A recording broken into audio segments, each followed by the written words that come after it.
এবারে প্রশ্নটা দেখি আমরা, একটি সমকোণী ত্রিভুজের পরিসীমা 32, ক্ষেত্রফল 20, অতিভুজের দৈর্ঘ্য কত?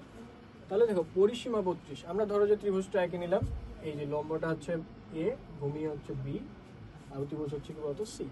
তাহলে পরিসীমা 32, তাহলে আমরা কি পেয়ে যাচ্ছি এখান থেকে, দেখো A plus B plus C is equal হচ্ছে 32। এরপরে দেওয়া আছে ক্ষেত্রফল 20, তাহলে ক্ষেত্রফল কি হবে বলতো, হাফ ইন্টু ভূমি ইন্টু উচ্চতা, এটা সমান হচ্ছে 20। তাহলে এখান থেকে আমি পেয়ে যাবো কি বলতো, এ বি ইকুয়াল 40। দেখো এই টু এখানে আমরা কি করলাম, গুণ করে দিলাম, তাহলে এ বি ইকুয়াল আমরা পেয়ে গেলাম 40। এরপরে দেখো এই যে সমকোণী ত্রিভুজটা আছে, এখানে আমরা লিখতে পারি যে অতিভুজ স্কোয়ার সমান কি বলতো, লম্ব স্কোয়ার প্লাস ভূমি স্কোয়ার। ওকে, এটা আমরা লিখতে পারি অতিভুজ স্কোয়ার সমান কি লম্ব স্কোয়ার প্লাস ভূমি স্কোয়ার। তো এখন তুমি এখান থেকে লক্ষ্য করো, দেখো যদি আমরা এইখান থেকে শুরু করি, প্রথম যে লাইনটা ছিল আমাদের A plus B plus C equal কত, 32।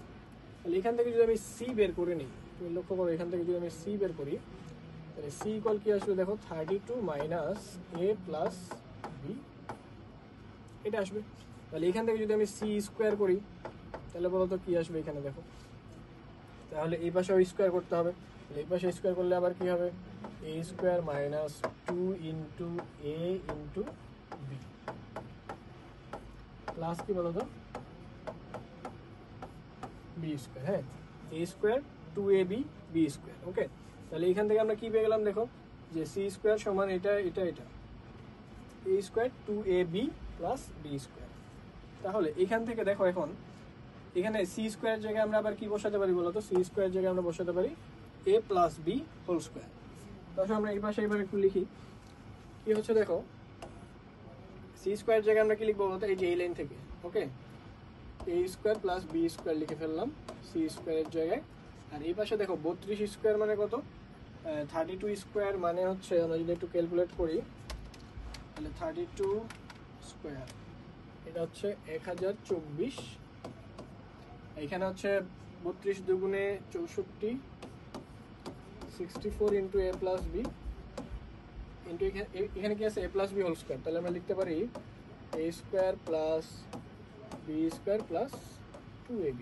ওকে, তাহলে দেখো এই পাশেও এ স্কোয়ার বি স্কোয়ার আছে, এখানেও এ স্কোয়ার বি স্কোয়ার আছে, আমরা দুই পাশ থেকে কি করতে পারি, A square B square cancel করে দিতে পারি।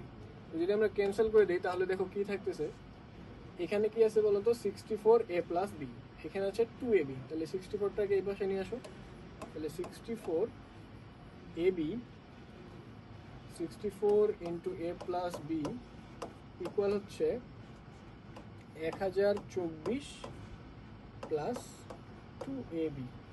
তো দেখো এখানে আমাদের a ইন্টু বি এর ভ্যালু জানা ছিল, a ইন্টু বি এর ভ্যালু কত বলতো 40। তাহলে এখানে যদি আমরা 40 বসাই দিই তাহলে দেখো কত আসবে, 1024 প্লাস 40 দুগুণে 80, তাহলে হচ্ছে কত বলতো 1104, তাই না? তাহলে 1104। তাহলে এখান থেকে আমি a প্লাস বি এর ভ্যালু পেয়ে যাবো। দেখো তাহলে a প্লাস বি ইকুয়াল কত হয়ে যাবে, 1104 ভাগ 64। ওকে, তাহলে এখানে a প্লাস বি পেয়ে গেলাম। এটাকে আমরা এখন কি করতে পারি, এটাকে এখন আমরা সিম্পলিফাই করতে পারি। হ্যাঁ, 1104 ডিভাইড বাই 64, তাহলে আমরা এটাকে সিম্পলিফাই করলে কত আসে দেখো তো, 1104 ডিভাইড বাই 64, তাহলে হচ্ছে 17.25।